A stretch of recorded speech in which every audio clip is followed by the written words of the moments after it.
दोस्तों, आज की कहानी है सास का दिया हुआ वचन देखो ननद के साथ कैसे निभाती है बहू। कहानी पसंद आए तो वीडियो को लाइक एवं सब्सक्राइब जरूर करना। अमित जी की 2 संतान हैं, बेटा अंकित और बेटी गुनगुन।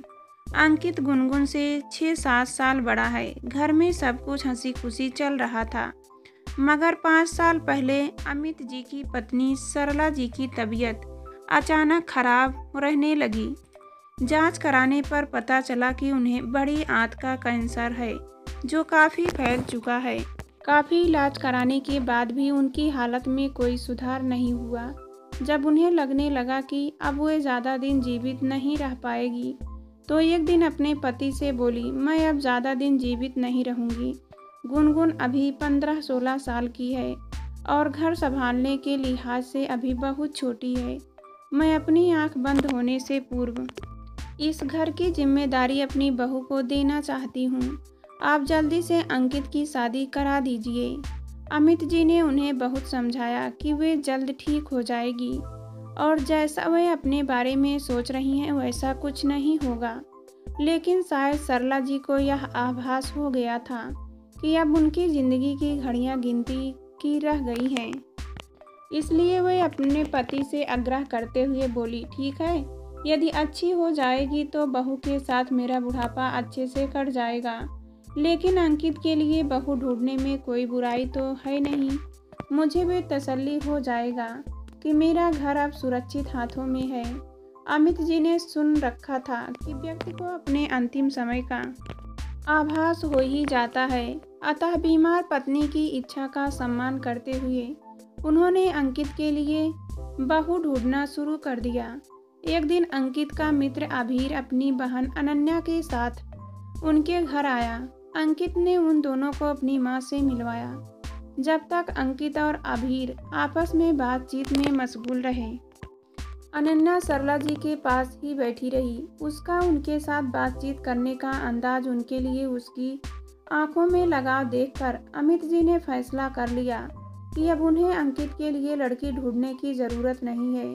उन्होंने सरला जी से अपने मन की बात बताई, जिसे सुनकर सरला जी के निस्तेज चेहरे पर एक चमक सी आ गई।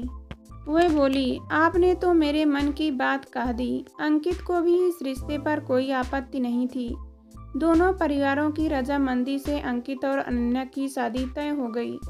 शादी के बाद जब मायके से विदा होकर अनन्या ससुराल आई तो सरला जी उसके हाथ में गुनगुन का हाथ देते हुए बोली, अनन्या, मैं मुंह दिखाई के रूप में तुम्हें अपनी बेटी सौंप रही हूँ। मेरे जाने के बाद इसका ध्यान रखना। अनन्या भावुक होकर बोली, मम्मी जी, आप ऐसा मत बोलिए। आपका स्थान कोई नहीं ले सकता। बेटा, सबको एक ना एक दिन जाना ही है।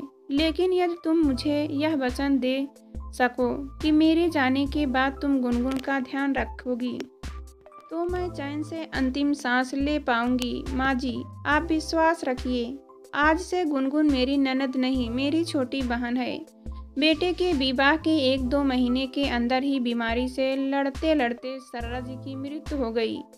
अनन्या हालांकि उम्र में बहुत बड़ी नहीं थी, लेकिन उसने अपनी सास को दिया हुआ वादा पूरे मन से निभाया।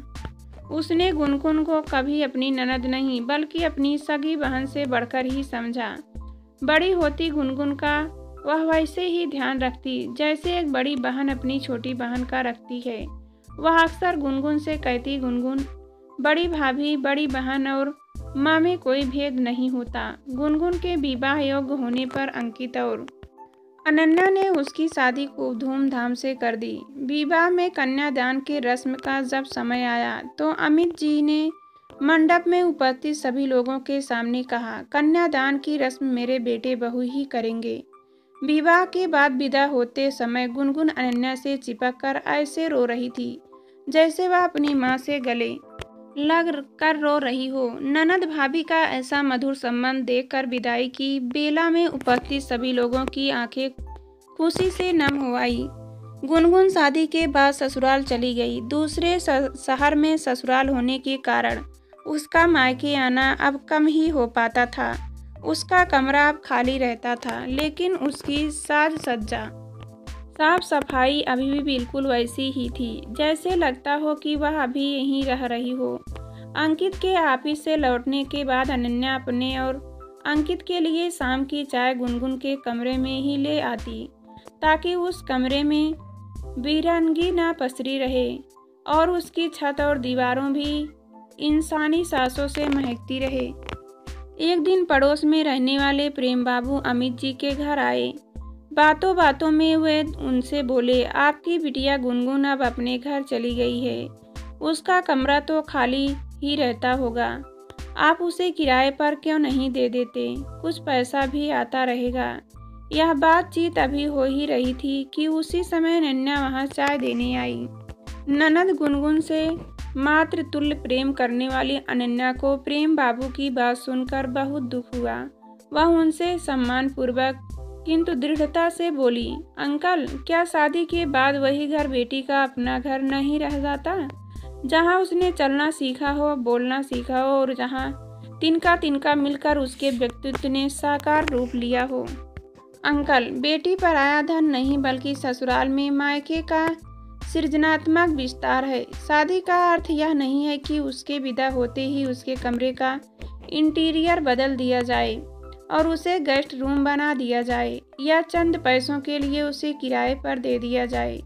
बहू, तू जो कह रही हो वह ठीक है, लेकिन व्यवहारिकता से मुंह मोड़ लेना कहाँ की समझदारी है। अंकल, रिश्तों में कैसी व्यवहारिकता, रिश्ते कंपनी की एक कोई डील नहीं है कि जब तक क्लाइंट से व्यापार होता रहे तब तक उसके साथ मधुर संबंध रखे और फिर संबंधों की इतिस्त्री कर ली जाए।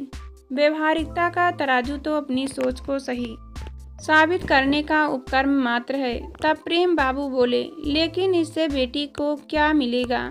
अंकल, मायका हर लड़की का पावर हाउस होता है जहां उसे अनवरत ऊर्जा मिलती है। वह केवल अस्वस्थ होना चाहती है कि उसके मायके में उसका वजूद सुरक्षित है। वह मायके से किसी महंगे उपहार का आकांक्षा नहीं रखती और न ही मायके से विदा होने के बाद बेटियां वहां से चंद पैसे लेने आती हैं, बल्कि वे हमें बेशकीमती शुभकामनाएं देने आती हैं, हमारी संकटों को टालने आती हैं, अपने भाई भाभी व परिवार को मोहब्बत भरी नज़र से देखने आती हैं। ससुराल और गृहस्थी के आकाश में पतंग बन कर उड़ रही आपकी बिटिया बस चाहती है कि विदा होने के बाद भी उसकी डोर जमीन पर बने, उस घरौदे से जुड़ी रहे जिसमें बचपन से लेकर युवावस्था तक हुए उसके अनेक सपने अभी भी तैर रहे हैं। इसलिए हमने गुनगुन का कमरा जैसा था वैसा ही बनाए रखा है। यह घर कल भी उनका था और हमेशा रहेगा। प्रेम बाबू बोले, लेकिन कमरे से क्या फर्क पड़ता है, मायके आने पर उसकी इज्जत तो होती ही है। अनन्या बोली, अंकल, यही सोच का अंतर है। बात इज्जत की नहीं बल्कि प्यार और अपनेपन की है। लड़की के मायके से ससुराल के लिए विदा होते ही उसका अपने पहले घर से स्वाभाविक अधिकार खत्म सा हो जाता है। इसलिए विवाह के पहले प्रतिदिन स्कूल कॉलेज से लौटकर अपना स्कूल बैग लेकर सीधे अपने कमरे में घुसने वाली वही लड़की जब विवाह के बाद ससुराल से मायके आती है तो अपने उसी कमरे में अपना सूटकेस ले जाने में भी हिचकिचाती है, क्योंकि दीवारें और छत तो वही रहती है, मगर वहाँ का मंजर अब बदल चुका होता है। लेकिन उसी घर का बेटा या दूसरे शहर में अपने बीबी बच्चे के साथ रह रहा हो तो भी यह मानते हुए कि उसका अपना घर है, उसका कमरा किसी और को नहीं दिया जाता। आखिर यह भेदभाव बेटी के साथ क्यों हो, जो कुछ दिन पहले तक घर की रौनक होती है? यदि संभव हो तो बिटिया के लिए भी उस घर में वह कोना अवश्य सुरक्षित रखा जाना चाहिए, जहां नन्ही परी के रूप में खिलखिलाने से लेकर एक नई दुनिया बसाने वाली एक नारी बन तक उसने अपनी कहानी अपने माता पिता भाई बहन के साथ मिलकर लिखा हो। हर लड़की की पीड़ा को स्वर देती हुई अनन्या की दर्द में डूबी बात को सुनकर राम बाबू को एक बारगी संग करंट सा लगा। उन्हें पिछले दिनों अपने घर में घटित घटनाक्रम का याद आ गई, जब उनकी बेटी अमोली अपने मायके आई थी।